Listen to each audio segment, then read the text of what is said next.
ಹೊಸಕೋಟೆ. ಜಾತಿಗಳ ನಡುವೆ ವಿಷ ಬೀಜ ಬಿತ್ತುವ ಹೇಳಿಕೆಗಳು ಬಲ ಸಮುದಾಯದ ನಾಯಕರಿಗೆ ಶೋಭೆ ತರುವುದಿಲ್ಲ. ಎಡಗೈ ಸಮುದಾಯದ ಬಗ್ಗೆ ನಾಲಿಗೆ ಹರಿಬಿಟ್ಟಿದ್ದ ಪಿ. ಮುನಿರಾಜ್ ಹೇಳಿಕೆಗೆ ಮಾದಿಗ ಸಮುದಾಯ ಆಕ್ರೋಶ, ಕೂಡಲೇ ಕ್ಷಮೆಯಾಚನೆಗೆ ಆಗ್ರಹ. Doctor B R. ಅಂಬೇಡ್ಕರ್ ಮತ್ತು ಬಾಬು ಜಗಜೀವನ್ ರಾಮ್ ದಲಿತ ಸಮುದಾಯದ ಎರಡು ಕಣ್ಣುಗಳಿದ್ದಂತೆ. ಈ ನಾಯಕರು ಯಾವುದೇ ಒಂದು ವರ್ಗಕ್ಕೆ ಸೀಮಿತರಾಗಿಲ್ಲ. ಇವರು ವಿಶ್ವಮಾನವರು, ಎಲ್ಲರಿಗೂ ಸೇರಬೇಕಾದ ವ್ಯಕ್ತಿಗಳಾಗಿದ್ದಾರೆ. ಹೊಸಕೋಟೆ ತಾಲೂಕಿನಲ್ಲಿ 40 ವರ್ಷಗಳಿಂದಲೂ ಎಡ, ಬಲ ಸಮುದಾಯಗಳು ಅಣ್ಣತಮ್ಮಂದಿರಂತೆ ಇದ್ದು, ಮಾದಿಗ ಸಮುದಾಯದ ಬಗ್ಗೆ ಪಿ. ಮುನಿರಾಜ್ ಅವಹೇಳಕಾರಿಯಾಗಿ ಮಾತನಾಡಿರುವುದು ಶೋಭೆ ತರುವುದಿಲ್ಲ ಎಂದು ಬೆಂಗಳೂರು ಗ್ರಾಮಾಂತರ ಜಿಲ್ಲಾ ಮಾದಾರ ಮಹಾಸಭಾ ಜಿಲ್ಲಾಧ್ಯಕ್ಷ ಡಾಕ್ಟರ್ ಎಚ್. ಎಂ. ಸುಬ್ಬರಾಜ್ ಆಕ್ರೋಶ ವ್ಯಕ್ತಪಡಿಸಿದರು. ಹೊಸಕೋಟೆಯಲ್ಲಿ ಹಮ್ಮಿಕೊಂಡಿದ್ದ ಮಾದಿಗ ಮುಖಂಡರ ಸಭೆಯಲ್ಲಿ ಮಾತನಾಡಿದ ಅವರು, ಒಳ ಮೀಸಲಾತಿ ವರ್ಗೀಕರಣ ಸಂಬಂಧ ಬಲಗೈ ಸಮುದಾಯಕ್ಕೆ ಏನೇ ಅಸಮಾಧಾನವಿದ್ದರೂ ರಾಜ್ಯ ಸರಕಾರವನ್ನು ಕೇಳಬೇಕೇ ವಿನಃ ಮಾದಿಗರ ಬಗ್ಗೆ ಅವಹೇಳನಕಾರಿಯಾಗಿ ಬಲಗೈ ಸಮುದಾಯದ ಪಿ. ಮುನಿರಾಜ್ ಬಲಗೈ ಸಮುದಾಯದ ಸಭೆಯಲ್ಲಿ ಮಾತನಾಡಿರುವುದು ಖಂಡನೀಯವಾಗಿದೆ. ಮಾದಿಗರು ಕಳೆದ 35 ವರ್ಷಗಳಿಂದಲೂ ಒಳ ಮೀಸಲಾತಿಗಾಗಿ ಹೋರಾಟಕ್ಕಾಗಿ ತಮ್ಮ ತನು ಮನ ಧನವನ್ನು ತ್ಯಾಗ ಮಾಡಿಕೊಂಡು ಬಂದಿದ್ದು, ಹೋರಾಟಕ್ಕೆ ಸಮಯವನ್ನು ನೀಡಿದ್ದ ಅನೇಕರ ಬಲಿದಾನ ಆಗಿದ್ದು, ಎಲ್ಲಾ ಸರ್ಕಾರಗಳ ಆಯೋಗಗಳ ವರದಿಯಲ್ಲಿಯೂ ದಲಿತರಲ್ಲಿ ಮಾದಿಗರ ಸಂಖ್ಯೆ ಹೆಚ್ಚಿದ್ದು, ಸಾಮಾಜಿಕವಾಗಿ, ಶೈಕ್ಷಣಿಕವಾಗಿ, ಆರ್ಥಿಕವಾಗಿ ದುರ್ಬಲರೆಂದು ವರದಿ ಬಂದಿದ್ದು, ಇತ್ತೀಚೆಗೆ ನಿವೃತ್ತ ನ್ಯಾಯಮೂರ್ತಿ ನಾಗಮೋಹನ್ ದಾಸ್ ರವರ ವರದಿ ಸಹ ಯಥಾಸ್ಥಿತಿ ಅನ್ವಯ ರಾಜ್ಯ ಸರ್ಕಾರ ಮೀಸಲು ವರ್ಗೀಕರಿಸಿದೆ. ಮಾದಿಗರಿಗೆ ಹೆಚ್ಚು ಪಾಲು ನೀಡಿದ್ದಾರೆ ಎಂದು ತಾಲೂಕಿನಲ್ಲಿರುವ ಮಾದಿಗರನ್ನು ಹೀಯಾಳಿಸಿ ಮಾತಾಡಿರುವುದು ತಪ್ಪು. ಕೂಡಲೇ ಮುನಿರಾಜ್ ಕ್ಷೇಮ ಯಾಚನೆ ಮಾಡಬೇಕು ಎಂದು ಒತ್ತಾಯಿಸಿದರು. ಹಿರಿಯ ಮುಖಂಡ ಗಂಗನಬೀಡು ವೆಂಕಟಸ್ವಾಮಿ ಮಾತನಾಡಿ, ವರ್ಗೀಕರಣದ ವಿಚಾರವಾಗಿ ಇತ್ತೀಚೆಗೆ ವ್ಯಕ್ತವಾಗಿರುವ ಅಭಿಪ್ರಾಯಗಳಿಗೆ ಪ್ರತಿಕ್ರಿಯೆ ನೀಡುವುದು ಅಗತ್ಯವಾಗಿದೆ. ವರ್ಗೀಕರಣವು ಯಾರೊಬ್ಬರ ಹಕ್ಕನ್ನು ಕಿತ್ತುಕೊಳ್ಳುವುದಲ್ಲ. ಡಾಕ್ಟರ್ ಬಾಬಾ ಸಾಹೇಬ್ ಅಂಬೇಡ್ಕರ್ ರೂಪಿಸಿದ ಮೀಸಲಾತಿ ವ್ಯವಸ್ಥೆಯೊಳಗೆ ನ್ಯಾಯಯುತ ಹಂಚಿಕೆ ಮಾಡುವ ಪ್ರಕ್ರಿಯೆಯಾಗಿದೆ. ಇದು ಯಾರದ್ದೋ ಆಸ್ತಿ ಹಂಚುವ ವಿಷಯವಲ್ಲ, ನಮ್ಮ ಹಕ್ಕಿನ ಪಾಲನ್ನು ಕೇಳುವ ವಿಷಯವಾಗಿದೆ. ಜನಸಂಖ್ಯೆ ಮತ್ತು ಹಿಂದುಳಿತದ ಆಧಾರದ ಮೇಲೆ ಸಮಾನ ಅವಕಾಶಗಳು ದೊರಕಬೇಕು. ವರ್ಗೀಕರಣದ ವಿಚಾರದಲ್ಲಿ ಯಾವುದೇ ವೈಜ್ಞಾನಿಕ ಅಥವಾ ತರ್ಕಬದ್ಧ ವಿರೋಧ ಇದ್ದರೆ ಮುಕ್ತ ಚರ್ಚೆಗೆ ಸಿದ್ಧ. ಸಮಾಜದಲ್ಲಿ ಗೊಂದಲ ಅಥವಾ ಹಿಂಸೆಯನ್ನು ಪ್ರಚೋದಿಸುವ ಹೇಳಿಕೆ ನೀಡುವುದು ಸರಿಯಲ್ಲ. ನಾವು ಅಂಬೇಡ್ಕರ್ ಅವರ ತತ್ವಗಳನ್ನು ಅನುಸರಿಸುವವರು. ಕಾನೂನುಬದ್ಧ ಮತ್ತು ಶಾಂತಿಯುತ ಹೋರಾಟವೇ ನಮ್ಮ ಮಾರ್ಗ ಎಂದರು. ಹಿರಿಯ ಮುಖಂಡ ಡಿ. ಎಂ. ಮುನಿರಾಜು ಮಾತನಾಡಿ, ಪಿ. ಮುನಿರಾಜು ನೀಡಿರುವ ಹೇಳಿಕೆಗಳು ಇಡೀ ಮಾದಿಗ ಸಮುದಾಯಕ್ಕೆ ನೋವನ್ನುಂಟಾಗಿದ್ದು, ಸಮಾಜದಲ್ಲಿ ಆಕ್ರೋಶ ಉಂಟಾಗಿದೆ. ರಾಜ್ಯದ ವಿವಿಧ ಭಾಗಗಳಿಂದ ಕರೆಗಳು ಬರುತ್ತಿದ್ದು, ಕೂಡಲೇ ಕ್ಷಮೆಯೋಚನೆ ಮಾಡಬೇಕು. ಇಲ್ಲವಾದರೆ ಕಾನೂನುಬದ್ಧ ಹೋರಾಟವನ್ನು ರಾಜ್ಯಮಟ್ಟದಲ್ಲಿ ಮುಂದುವರಿಸಲಾಗುವುದು ಎಂದು ಎಚ್ಚರಿಸಿದರು. ಅಟ್ರಾಸಿಟಿ ಕಮಿಟಿ ಸದಸ್ಯ ವಿಜಯಕುಮಾರ್ ಮಾತನಾಡಿ, ಎಡಗೈ ಸಮುದಾಯಕ್ಕೆ ಅಂಬೇಡ್ಕರ್ ಎಷ್ಟು ಮುಖ್ಯವೋ ಜಗಜೀವನ್ ರಾಮ್ ಅಷ್ಟೇ ಮುಖ್ಯ. ಹೊಸಕೋಟೆ ತಾಲೂಕಿನಲ್ಲಿ ಯಾವತ್ತೂ ಇವರಿಬ್ಬರು ಬೇರೆ ಬೇರೆ ಅಂತ ಮಾದಿಗರು ಭಾವಿಸಿಲ್ಲ.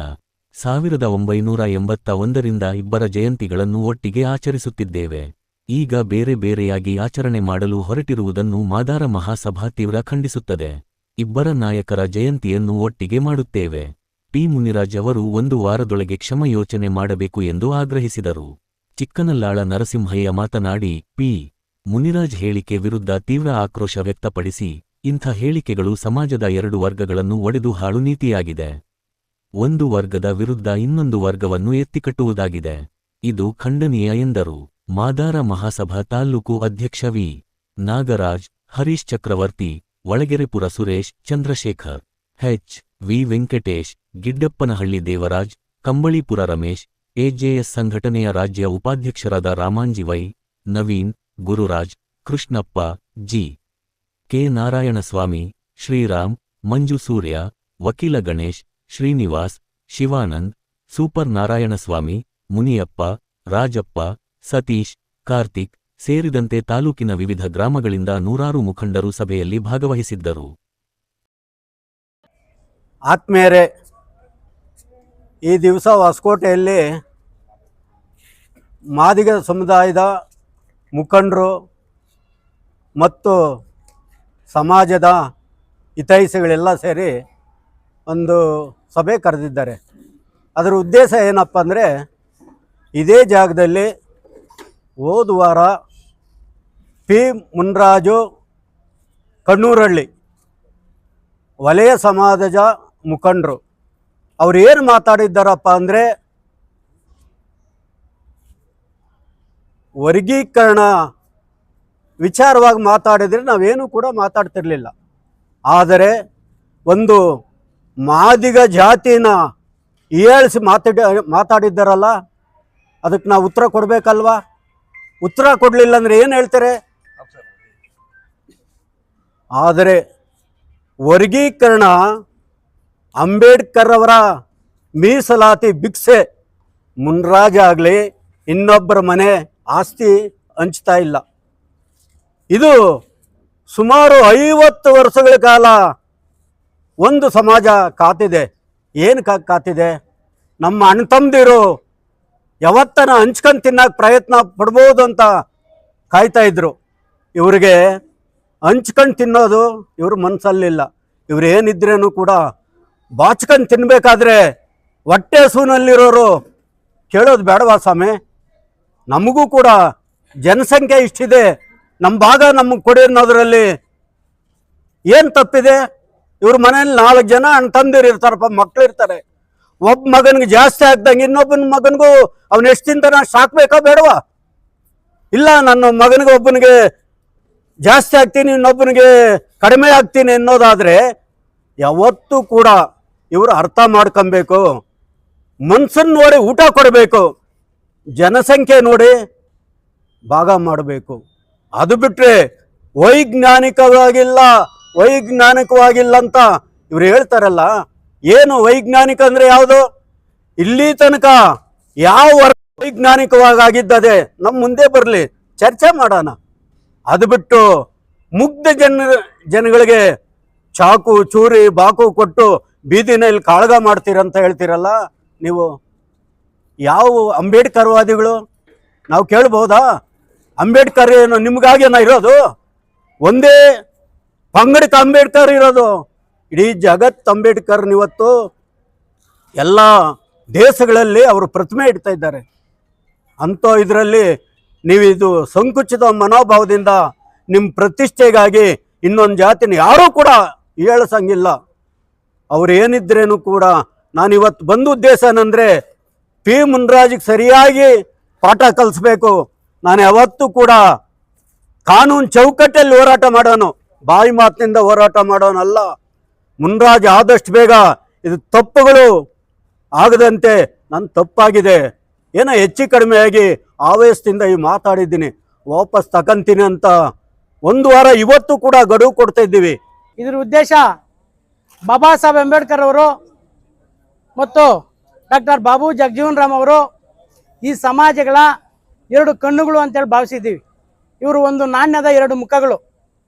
ಏನು ಇವತ್ತು ನಮ್ಮ ಹೊಸಕೋಟೆ ತಾಲೂಕಿನಲ್ಲಿ ನಾವು ಯಾವುದೇ ಒಂದು ಸಮಾಜದ ವಿರುದ್ಧ ನಾವು ಯಾವತ್ತೂ ಹೋರಾಟ ಮಾಡಿಲ್ಲ. ಯಾವುದೇ ಒಂದು ನಾವು ಕೇಳ್ತಾ ಇರೋದು ಸರ್ಕಾರದಲ್ಲಿ ಒಳ ಮೀಸಲಾತಿ, ನಮ್ಮ ಸಮಾಜದ ಜನಸಂಖ್ಯೆಗೆ ಅನುಗುಣವಾಗಿ ನಮಗೆ ನ್ಯಾಯ ಕೊಡ್ರಿ, ಕೋರ್ಟ್ ಆರ್ಡರ್ ಇದೆ, ಆಮೇಲೆ ಎಲ್ಲ ನ್ಯಾಯಾಧೀಶರು ನಮಗೆ ದತ್ತಾಂಶಗಳ ಮುಖಾಂತರ ವರದಿಗಳು ಕೊಟ್ಟಿದ್ದಾರೆ, ಅದನ್ನು ನಮಗೆ ನಮ್ಮ ಸಮಾಜಕ್ಕೆ ನ್ಯಾಯ ಕೊಡ್ರಿ ಅಂತ ನಾವು ಕೇಳ್ತಾ ಇರೋದು. ಇವ್ರು ಕೆಲವ್ರು ಹೇಳ್ತಾರೆ ಅವನು ಯಾರೋ ಆಂಧ್ರದಿಂದ ಮಂದಕೃಷ್ಣ ಬಂದಿದ್ದಾನೆ ಇಲ್ಲಿ ಎತ್ಕಾಡ್ತಾ ಇದ್ದಾನೆ ಅಂತ. ಅವ್ರು ನಮ್ಮ ರಾಷ್ಟ್ರ ನಾಯಕರು ರೀ, ನಮ್ಮ ಸಮಾಜಕ್ಕೆ ಅವರೇ ಒಳ ಮೀಸಲಾತಿ ಪ್ರಾರಂಭದಲ್ಲಿ ಹುಟ್ಟಾಗಿದ್ದು. ಆಮೇಲೆ ಡಾಕ್ಟರ್ ಬಾಬು ಜಗಜೀವನ್ ರಾಮ್ ಬಗ್ಗೆ ಮಾತಾಡ್ತಾರೆ, ಅವರು ಹೊಸಕೋಟೆಗೆ ಸೀಮಿತ ಅಂತ. ಸ್ವಾಮಿ ನಿಮ್ಗೆ ಬಾಬು ಜಗಜೀವನ್ ರಾಮ್ ಬಗ್ಗೆ ಗೊತ್ತಾ? ಬಾಬು ಜಗಜೀವನ್ ರಾಮು 28 ವರ್ಷಕ್ಕೆ ವಿಧಾನಸೌಧದಲ್ಲಿ ಹೋಗಿದ್ದು, 10 ಸಾರಿ MP ಗಳಾಗಿದ್ದು, 30 ವರ್ಷ ಅಧಿಕಾರದಲ್ಲಿ ಇದ್ದಿದ್ದು, 50 ವರ್ಷ ರಾಜಕಾರಣದಲ್ಲಿ ಇದ್ದಿದ್ದು, 4 ಖಾತೆ ಸಚಿವರುಗಳಾಗಿದ್ದು ಬಾಬು ಜಗಜೀವನ್ ರಾಮ್ ಅವರು. ಅಂಬೇಡ್ಕರ್ ಮುಂದೆ ಸ್ವತಂತ್ರ ಚಳವಳಿಯಲ್ಲಿದ್ದರು, ಗಾಂಧಿ ಜೊತೆ ಹೋರಾಟ ಮಾಡಿದ್ರು. ಅಂಬೇಡ್ಕರ್ ಬಾಬು ಜಗಜೀವನ್ ರಾಮ್ ನೆಹರು ಪೀರಿಯಡಲ್ಲಿ ಅವರು ಕಾರ್ಮಿಕ ಮಂತ್ರಿಗಳಾಗಿದ್ದರು. ಅವ್ರಿಗೂ ಅವ್ರದ್ದೇ ಆದಂಥ ಇದಿದೆ, ಆದರ್ಶ ಇದೆ. ಅವರ ಆದರ್ಶಗಳನ್ನ ಇವರಿಬ್ಬರು ನಮಗೆ ನಾಯಕರು ಅಂತೇಳಿ ನಾವು ಒಪ್ಕೊಂಡಿದ್ದೀವಿ. ಆದರೆ ಇವಾಗ ಏನು ನಮ್ಮ ತಾಲೂಕು ಆಫೀಸ್ನಲ್ಲಿ ಯಾವಾಗ್ಲೂ ಒಂದೇ ಸಾರಿ ಸಭೆ ಕರೆಯೋರು ನಮ್ಮ ಶಾಸಕರ ನೇತೃತ್ವದಲ್ಲಿ. ಇವತ್ತು ನಮ್ಮ ಶಾಸಕರೇ ಹೇಳಿದ್ರು, ಇಲ್ಲ ತಾಲೂಕು ದಂಡಾಧಿಕಾರಿಗಳು ಕರೆದ್ರೋ ಗೊತ್ತಿಲ್ಲ, 1ನೇ ತಾರೀಕು ಒಂದು ಸಭೆ ಕರೆದಿದ್ದಾರೆ, 31ಕ್ಕೆ ಒಂದು ಕರೆದಿದ್ದಾರೆ. ನಮಗೆ ನಾವು ಯಾವಾಗಲೂ ಹಿಂದೆ ಯಾವ ಥರ ಮಾಡ್ಕೊಂಡು ಬರ್ತಾ ಇದ್ವಿ, ನಮ್ಮ ನಾಯಕರಿಗೆ ಯಾವ ಥರ ಗೌರವ ಕೊಟ್ಕೊಂಡು ಬರ್ತಾ ಇದ್ವಿ, ಆ ಥರ ಮಾಡಂಗಿದ್ರೆ ನಾವೆಲ್ಲ ಒಪ್ಪಿಗೆ ಕೊಡ್ತೀವಿ. ಇಲ್ಲ ಅಂದರೆ ಏನು ಸಾಂಕೇತಿಕವಾಗಿ ಬಾಬು ಜಗಜೀವನ್ ರಾಮ್ ಹೆಂಗೆ ಮಾಡ್ತಾರೋ ಅಂಬೇಡ್ಕರ್ದು ಹಂಗೆ ಮಾಡಲಿ, ಬೇರೆಯವ್ರಿಗೆ ಸಂಘಟನೆಗಳ ಮುಖಾಂತರ ಅವ್ರು ಅವಕಾಶ ಕೊಡೋಂಗಿದ್ರೆ ನಾವು ಹೊರಗಡೆ ಮಾಡ್ಕೊತೀವಿ ನಾವು ಅಂತೇಳಿ ನಾನು 2 ಮಾತನ್ನು ಮುಗಿಸ್ತೀನಿ. ಸರ್ ಅದು ನಮ್ಗೆ ಮಾಹಿತಿ ಇಲ್ಲ. ಹೊಸಕೋಟೆ ತಾಲೂಕಲ್ಲಿ ಮಾತ್ರ ಈಗ ಹೊಸದಾಗಿ ಹುಟ್ಟಾಕಿರೋದು. 1ನೇ ತಾರೀಕು ಒಂದು, 31ನೇ ತಾರೀಕು ಒಂದು ಅಂತೇಳಿ ಸಭೆ ಇದು ಹೊಸದಾಗಿ ಹುಟ್ಟಾಕಿರ್ತಕ್ಕಂಥದ್ದು ಇಲ್ಲ. ನಮಗೆ ಈ ಒಂದು ಸಭೆ ಸೇರ್ತಕ್ಕಂಥ ಉದ್ದೇಶಗಳು ಈಗಾಗಲೇ ಎಲ್ಲರಿಗೂ ತಿಳಿದಿದೆ.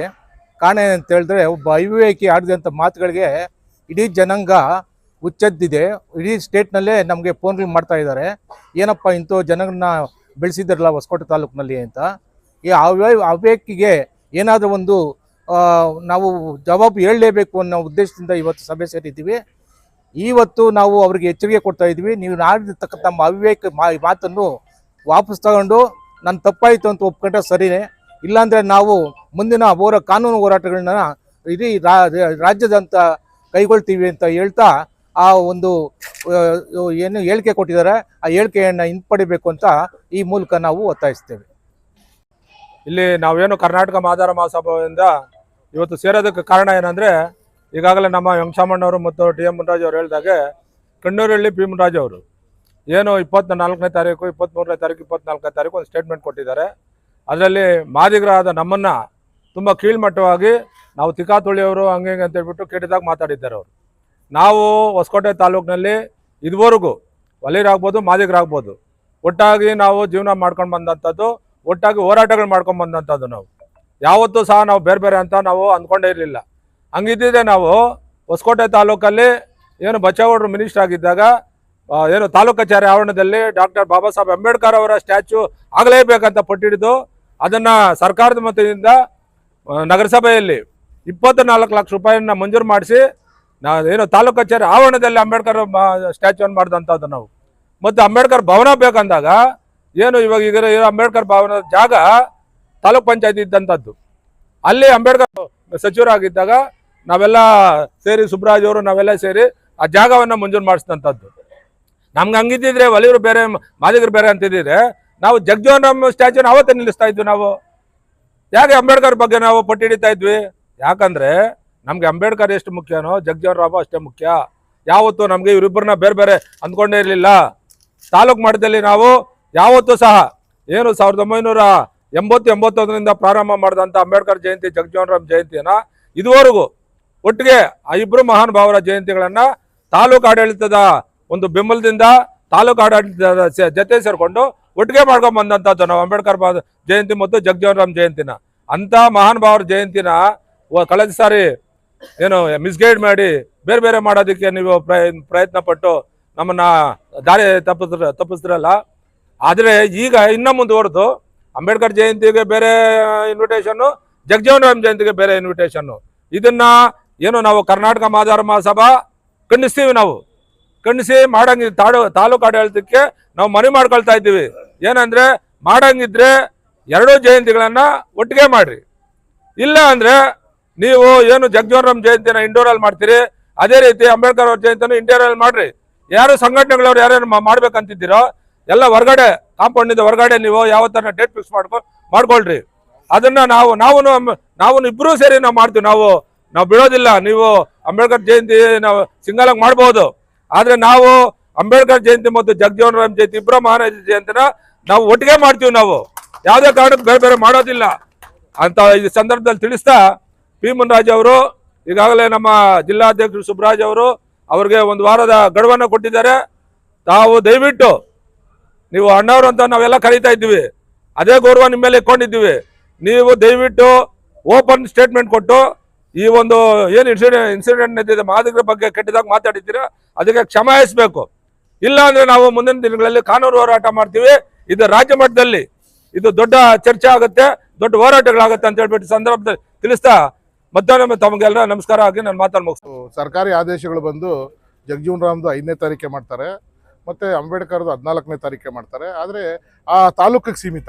ಆ ತಾಲೂಕಿನಲ್ಲಿರ್ತಕ್ಕಂಥ ಮೊದಲಿನಿಂದ ಏನು ಸಂಪ್ರದಾಯ, ಈಗ ಒಂದೊಂದು ಊರಲ್ಲಿ ಒಂದೊಂದು ಸಂಪ್ರದಾಯ ಇರುತ್ತೆ ಹಬ್ಬಗಳು ಮಾಡೋದು. ಆ ಥರ ಅಲ್ಲ. ಇದು ಯಾವ ಥರ ಅಂದರೆ ಸರ್ಕಾರದಲ್ಲಿ ಆದೇಶ ಏನೇ ಇರಲಿ, ನಾವಿಲ್ಲಿ ತಾಲೂಕಿನಲ್ಲಿರ್ತಕ್ಕಂಥ ನಮ್ಮ ಹಿರಿಯರು, ಯಾಕಂದರೆ ನಮಗಿಂತ ಮುಂದಿನ ಪೀಳಿಗೆ ನಮ್ಮ ಹಿರಿಯರು ಅವ್ರು ಏನು ಮಾಡ್ಕೊಂಡು ಬರ್ತಾ ಇದ್ದಾರೋ ಆ ರೀತಿ ನಾವು ಎಲ್ಲ ಜೊತೆಯಲ್ಲೇ ಮಾಡ್ಕೊಂಡು ಹೋಗ್ತಾ ಇದ್ವಿ. ಮೀಟಿಂಗು ಜೊತೆಯಲ್ಲೇ ಕರೀತಾ ಇದ್ದಾರೆ.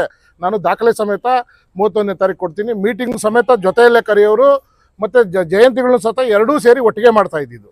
ಅದನ್ನು ಈ ಸಲ ಫಸ್ಟು ಸಲ ಈಗ ಏನು ಮಾಡಿದ್ದಾರೆ, ಜಗಜೀವನ್ ರಾಮ್ದೇ ಸಪ್ರೇಟ್ ಕರೆದವ್ರೆ, ಅಂಬೇಡ್ಕರ್ದೇ ಸಪ್ರೇಟ್ ಕರೆದವ್ರೆ. ಇದನ್ನು ನಾವು ಎಲ್ಲ ಒಕ್ಕೂಲರಿಂದ ಎಲ್ಲರೂ ಸಹ ಸೇರಿ ನಾವು ಇದನ್ನು ಖಂಡಿಸ್ತಾ ಇದ್ದೀವಿ.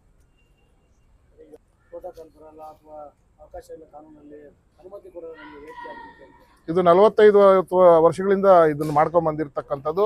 ನಮ್ಮ ಜಿಲ್ಲಾ ಕಚೇರಿಯಲ್ಲಿ ಸಮೇತ 2 ಸೇರಿ ಒಂದೇ ದಿನ ಮಾಡ್ತಾರೆ. ನಮ್ಮ ಹಿರಿಯರೆಲ್ಲ ಹೇಳಿದ್ದಾರೆ. ಎಸ್ ನಮ್ಮ ಹಿರಿಯ ನಾವು ಈಗ ಏನು ಮಾಡ್ತೀವಿ ಅಂದರೆ, ಆವತ್ತಿನ ದಿನಗಳಲ್ಲಿ ಇವತ್ತು ಸರ್ಕಾರ ಏನಾದ್ರು ನಿರ್ಧಾರ ತಗೊಂಡು ಮಾಡೋದಾದ್ರೆ ಮಾಡ್ಕೊಳ್ಳಿ, ನಮ್ದೇನು ಅಬ್ಜೆಕ್ಷನ್ ಇಲ್ಲ. ನಾವು ಪ್ರತ್ಯೇಕವಾಗಿ ನಮ್ಮ ಸಂಘಟನೆಯಿಂದ, ನಮ್ಮ ಸಮುದಾಯದಿಂದ ಇಬ್ಬರು ನಾಯಕರುಗಳದ್ದು ಭರ್ಜರಿಯಾಗಿ ಜಯಂತಿ ಮಾಡ್ತೀವಿ. ಆಮೇಲೆ ನಾಳೆ ನಾವು ಮೀಟಿಂಗ್ ಹೋಗಿ ತೀರ್ಮಾನ ಮಾಡ್ತೀವಿ. ನಾವು ಯಾವತ್ತು ನಮ್ಮ ಇತಿಹಾಸದಲ್ಲಿ ಇಲ್ಲಿ ಯಾರ್ಯಾರು ನಾವೆಲ್ಲ ಸೇರಿದ್ದೀವಿ ಹಿರಿಯರು, ನಾವು ಯಾವತ್ತೂ ಒಟ್ಟಿಗೆ ಮಾಡ್ಬೇಕಂತ ನಾವು ಬಯಸ್ತಾ ಇರೋದು. ಯಾಕಂದರೆ ನಮಗೆ ಜೀವನ ಕೊಟ್ಟಂಥವ್ರು ಬಾಬಾ ಸಾಹೇಬ್ ಅಂಬೇಡ್ಕರ್ ಅವರು. ಅವ್ರನ್ನ ನಾವು ಯಾವತ್ತೂ ಆಗಲಿ ಅವ್ರ ವಿರುದ್ಧವಾಗಿ ನಾವು ಮಾತಾಡೋರು ಅಲ್ಲ, ಅವ್ರ ವಿರುದ್ಧವಾಗಿ ಹೋಗೋದಿಲ್ಲ. ಯಾಕಂದ್ರೆ ಅವರೇ ನಮ್ಗೆ ದೇವ್ರು ಹೇಳಬೇಕಾದ್ರೆ ಬಾಬಾ ಸಾಹೇಬ್ ಅಂಬೇಡ್ಕರ್ ಅವರೇ. ಆದರೆ ಅದನ್ನ ಸ್ವಲ್ಪ ಕಿಡಿಗೇಡಿಗಳು ಅದನ್ನ ದಿಕ್ತಪ್ಪ ಕೆಲಸ ಮಾಡ್ತಾ ಇದ್ದಾರೆ. ಅದು ಯಾವುದೇ ಕಾರಣಕ್ಕೂ ಆಗಬಾರ್ದು.